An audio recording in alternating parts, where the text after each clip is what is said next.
from CNS Chowder House, also the owner. It is hot out there, so it doesn't seem like it yet, but it will be cooling down soon and it will be time for soup season, and we're going to be learning today how to make the perfect New England clam chowder. Believe it or not, though, when it's like 95, we still sell a lot of these. Really? Yeah, and people don't care. They get it. Doesn't matter the season. All right, so we're going to go ahead and do a quick rundown here on how we do it. So we have our pot.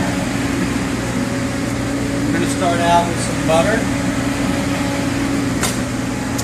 We're going to go ahead and grab some bacon. About how much of each of us? It's about a half a cup of bacon, about a half a cup of butter, and the recipe will be available. Yeah, we'll have the recipe online at abc.com tomorrow. So, in order for time constraints, so everyone knows, because we won't have enough time, what you want to do is cook this bacon until it gets crispy. You want to render it out, okay? So we're gonna pretend here for TV time, Facebook Live time, that this bacon has been rendered crispy, okay? So at that time, what you do is you have celery and onion diced. And that goes in there. You have about a tablespoon of garlic. And how's the garlic prepared here? Very finely minced. Very finely minced.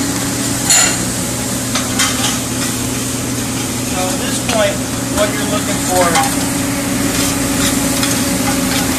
the bacon's crispy, and you're going to have some of that fat that's rendered out of the bacon that's going to be part of the fat, because what we're going to have to do is make a roux, which classically is flour and butter, and that's what thickens the chowder, okay?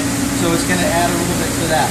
You don't want to brown your celery and onion, okay? So if it's getting a little too hot, turn your pan down a little bit, go a little slower. You just want to get some nice color on it, okay? And then we have some white wine.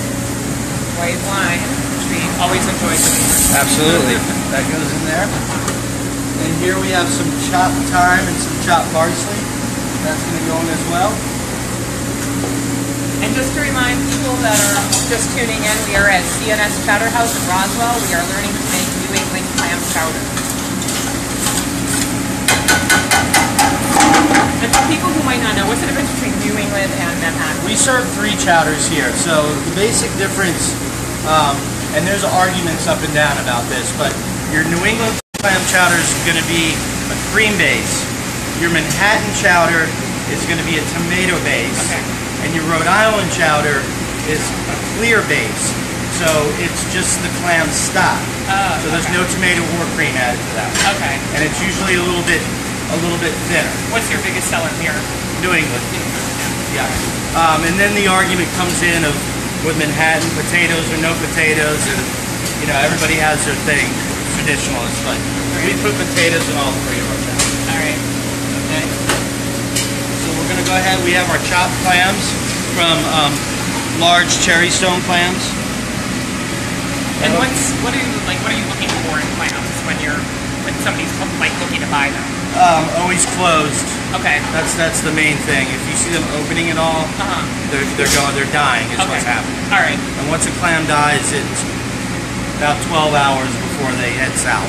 Okay. So you want them closed. That is important. Closed, nice and tight. The harder they are to open, better quality clam you have.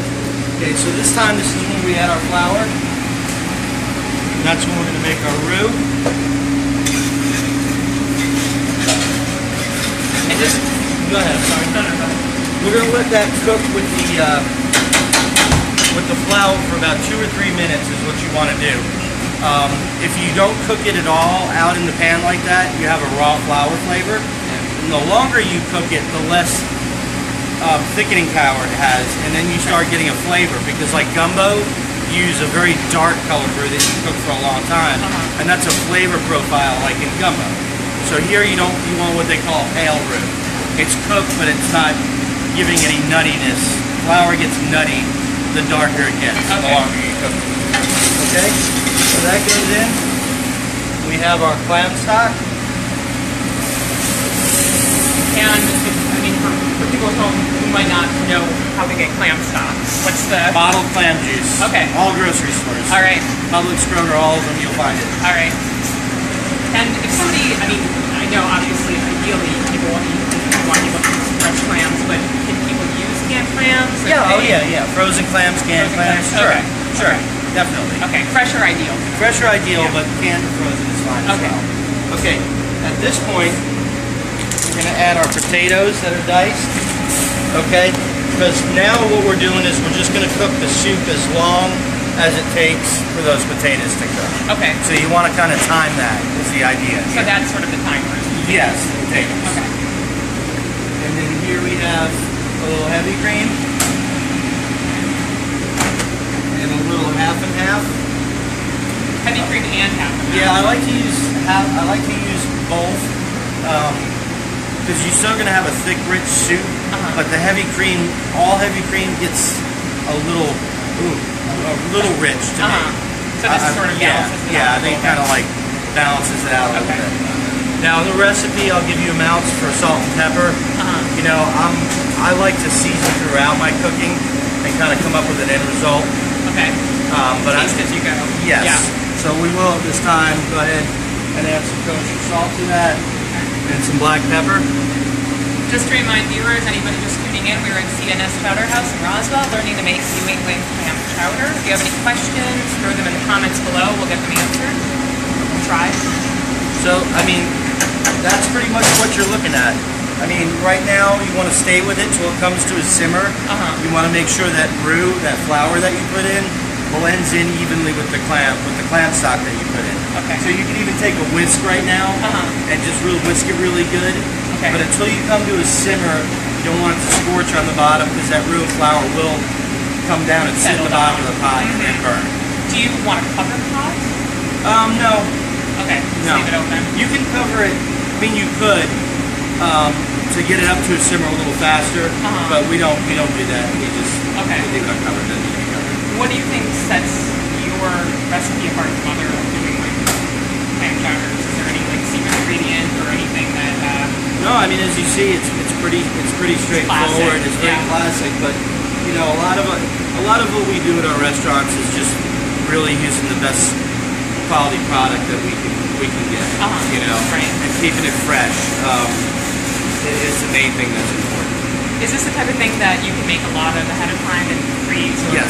Yep. Okay. And freeze it. Okay. Yep. Not a problem. So whatsoever. a good fall staple for Absolutely.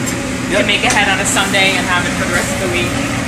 So we're gonna hop over here 1 second, and we'll show you the finished product right here. So this is what's getting served to the guests. So it's a pretty thick consistency. It's a pretty thick consistency. You know, a lot of places you'll go in New England and areas, they don't even like to thicken their chowders sometimes. That seems Here we have a little chopped parsley. Yeah, you know, it's kind of neat, some clam chowders that I've seen that they do where they actually make them to order. So they don't actually do the roux, so that like the cream is used as stock, and they put whole clams and steam them open in it. But you got all the elements of the chowder already. Right. Kind of like cooked, and they make it to order, which is like a thin chowder, but it's good too. Just It's different. good too, but we like to appeal to kind of everyone's taste and what they're used to as far as Are you chowders an are oyster concerned. cracker guy? Oh yeah. Gotta have oyster crackers, Yeah, right? absolutely. A little crunch. Absolutely. All right, great. Anything else that people need to know? October 13th, we have our 1-year anniversary coming up here at CNS Chowder House, and it's going to be kind of fun. We're going to be unveiling a lot of new menu items. We're going to go for some smaller plates too, at some great prices, so people can come in and taste a little bit more, you know, and have a little bit more variety and not have to spend as much money. But October 13th, we'll have live music. It'll be a fun night. What time is it starting? 7 o'clock. 7 o'clock. All right. What are a couple of the new dishes that you guys are going to be debuting? We've got some smoked salmon deviled eggs. We've got doing some fried cauliflower with a yogurt dip and ras el hanout, which is a Moroccan spice with some dried lime. We're doing all kinds of really neat new stuff. Very cool. And can you tell people your address? We are at 12040 Etris Road in Roswell, Georgia, right off of Crabapple Road. All right, great. Thank you so much. Thank you. Thanks for tuning in, everybody. Enjoy.